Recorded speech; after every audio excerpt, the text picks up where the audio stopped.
Ladies and gentlemen, my name is Kevin Jackwitz. This is the Cage Review, and this is going to be a review for NXT for the first time on USA on Wednesdays now. And I gotta say, boy, did they screw this up. So it was split into 2 hours, and basically this whole thing was the first hour on USA trying to get people to tune in or subscribe to the network. You could tell that was their mission, and they failed miserably.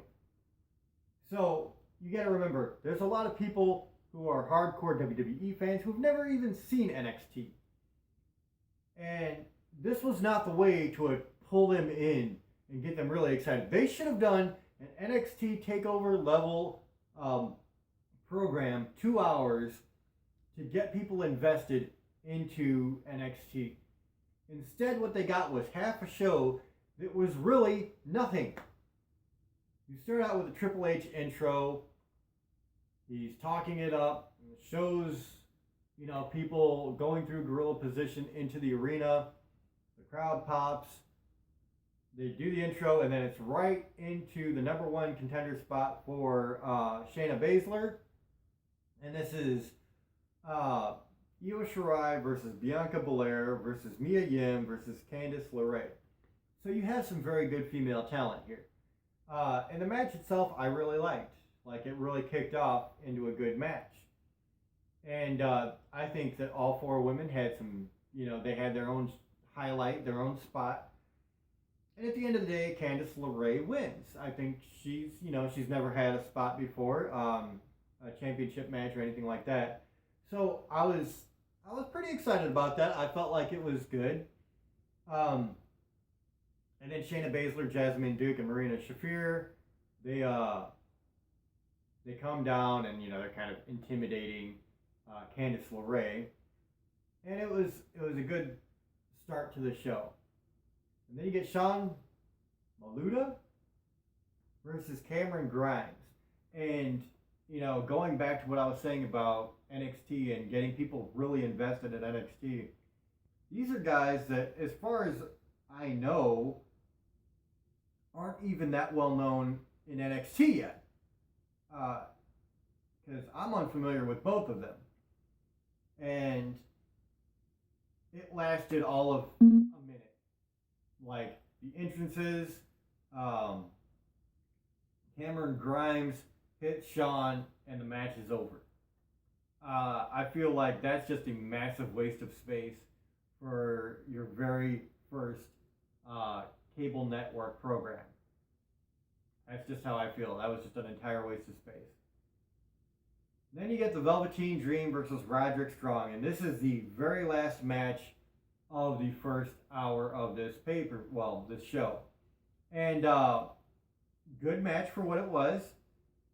And there was a lot of good back and forths, and a very long match, honestly. It was a really long match. And at the end, Roderick Strong gets the win, and now you have all of the Undisputed Era with the gold, which is cool. If you're familiar with NXT, if you're familiar with Undisputed Era. If you're not, this means nothing to you. And you've had 3 matches, one lasted a minute, and now it goes to the second hour, which is on the network.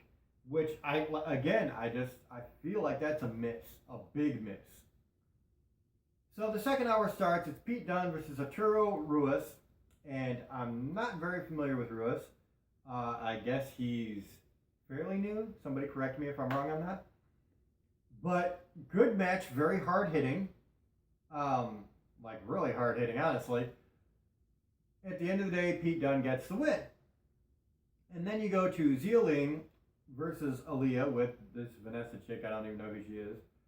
I've seen Xia Ling before. She's very impressive and very athletic. And this match did kind of showcase that. She's pretty impressive, man. She's Chinese. She's built very stocky. She's got a lot of muscle. She's very athletic, though. She can still move around. And it's just kind of impressive to watch. So Xia Ling gets the win. And there you go. Then I'm going to try to get this right, so don't butcher me for butchering the name if I get it wrong. Denjornett, or Denjornett, whatever it is. And you get an Imperium. There's a bit where Imperium comes out and everybody starts chanting for Walter. Walter comes out and they're just beating the hell out of Denzel. And then Kushida comes out and he starts taking on pretty much all of Imperium. And that's until Walter gets a hold of him and then, you know, he scurries out of there. Then you get Oni Loken versus Lio Rush, and this is for the #1 contender spot for the Cruiserweight Championship. Lio Rush, his athletics is on full display here. Absolutely going all over the ring. Lio, I mean, he is pretty impressive, man. He really is. Oni Lorcan, hard hitting by comparison, a little bit more of a Cesaro Smash Mouth style. At the end of the day, Lio Rush wins. He is now the #1 contender for the Cruiserweight Championship. So they bring him back. He's the #1 spot. They leave off with Matt Riddle versus Killian Dane. No holds barred match. Pretty hard hitting when it starts out. Very quickly goes to the back lot where a bunch of other wrestlers are, and they all just start getting involved in this. And so pretty much like it all leads back to the ring. Pretty much a full roster brawl with the guys. They're all in the ring. They're all beating the hell out of each other. And it really amounts to, that's it. They just leave it with a brawl. And that's how they close the show. So I feel like there were a lot of things they did wrong. This being their very first network premiere, you know, whatever you want to call it. It just failed. The first hour was really trying to lead into the second hour. So they could get people to subscribe to the network to see what happens. But you didn't do enough to catch people's attention. I'm sorry, you just didn't. Like I said, in my opinion, this should have been a 2-hour takeover level premiere. You really want to grab people's attention and get them invested in this, and they did not do that, in my opinion. Not even close. And for that reason, it's going to get an incredibly low score. Because while they had good matches, they had a piss-poor setup. A very piss-poor setup. And I feel like it was just disappointing to a lot of people.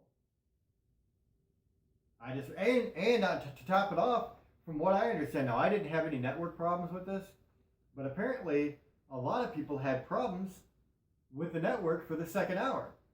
So imagine that. You get 3 matches, really 2 matches, and then everything else is in the second hour, and you can't even watch it.